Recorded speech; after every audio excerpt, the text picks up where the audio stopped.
change for the better. It's been many years, but one only hopes. But let's also go across to our callers for them to share with us their opinions. This is Amrish from Lucknow. A very good afternoon to you, sir. Go ahead. What do you feel about this heartbreaking defeat for India?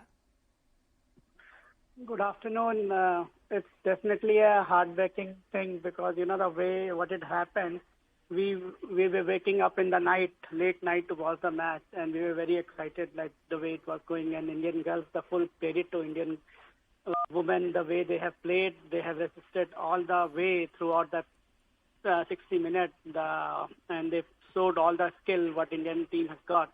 And it was a level playing match, and at the end what it has happened was very heartbreaking because if it is not that, the morale of the team would have been high, and then they probably would have been able to score the rest of the penalty shoots.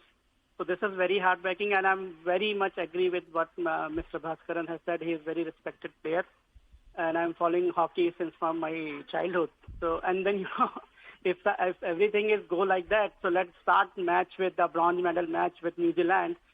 Give India the 1-goal advantage. Let's start it with 1-0 for India in favor. So if this can be done without any reason, so that can also be done without any reason. So let's give an advantage to India, and the match should start with 1-0. That is how it has to be.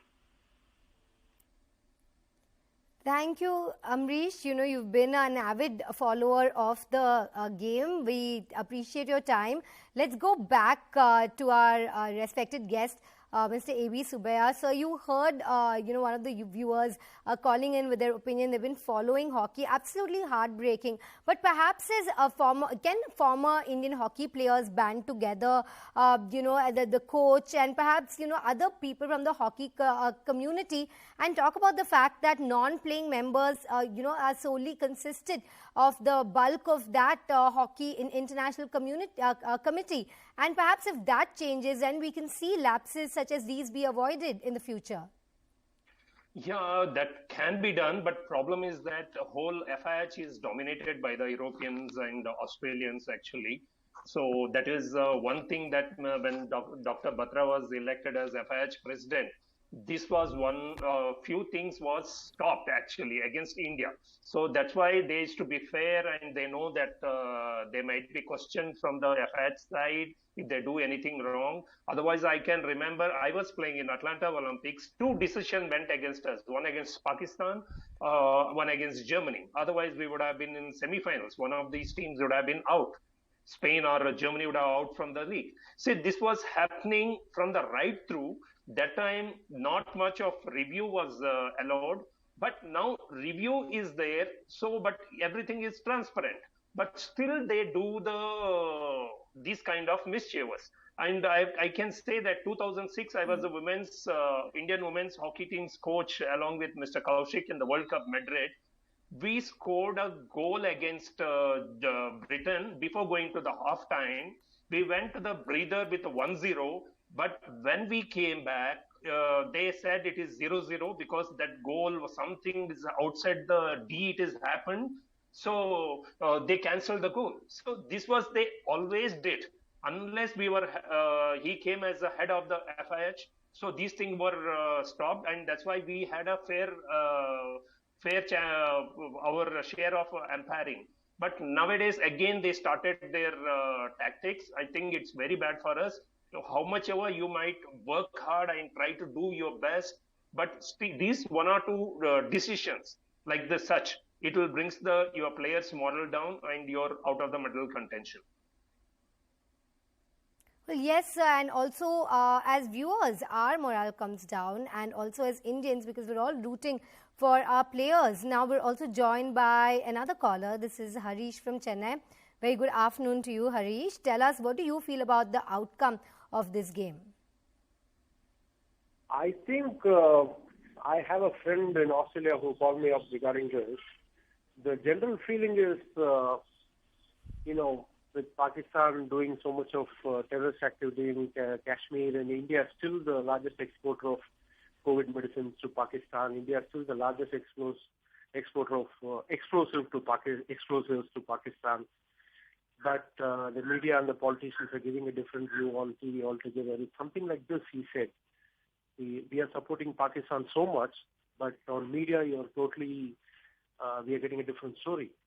So it has got something to do on those lines is what I feel. You get the point?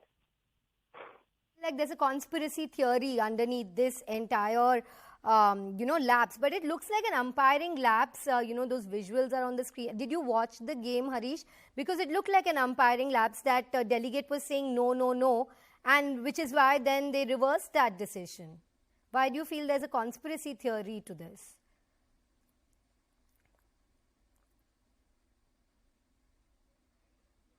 All right. Now we've lost Harish. Let's go to our to my colleague Rishi Sinha. Rishi, you heard that caller. They had a conspiracy theory there in place. What do you feel about that? And also, we have a lot of decorated sports personalities who've tweeted about it, such as Virendra Sehwag and also Viren Raskina. They've all said that it's unfortunate that we lost on shootouts, and they all feel it was unfair. The good thing is there is going to be a review by the FIH. And that's true, Shilpa. If you want to talk about the caller, I think, these are the conspiracy theories that people come up with. And let's not pay any heed to such conspiracy theories, India, Pakistan, and all that. Let's just stick to the game.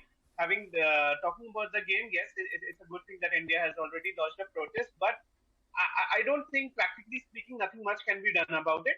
Yes, what FIH can do from here on is that the umpires and the officials who were responsible for it, they can be taken to task. There might be a ban on them, and that's all they can do. Apart from that, yes, what also can be done is that FIH can form a committee actually, or maybe something like a like a third umpire that's there in the cricket that's there in the cricket field, who can actually quickly review that such kind of errors when they are happening and can rectify them. Because see, if these things happen in normal games, sometimes people don't pay a lot of attention to them. But when it starts costing the country a medal, something like a CWG medal, or tomorrow an Olympics medal, or an Asian Games medal, then you need to take care of the things right from day one, right from the starting. So that's what FIH can do from here, taking the people to task, officials behind this to task, and maybe imposing some sanctions on them, so that all these on-field umpires and officials are much more responsible, much more they think twice before what they are doing in these crucial matches. And let's not pay any heed to this. Yes, indeed. Yes, let's not pay heed to conspiracy theories, but as Rishi is pointing out, Max, the FIH can do for this umpiring lapse is to perhaps impose some sanctions on the delegate, on the umpire. But what's done is done. India's lost out a very heartbreaking defeat at the CWG Games. I thank Rishi for joining us. I thank our callers, and I also thank AB Subaya, former India hockey player, for joining us. But now we'll have to move on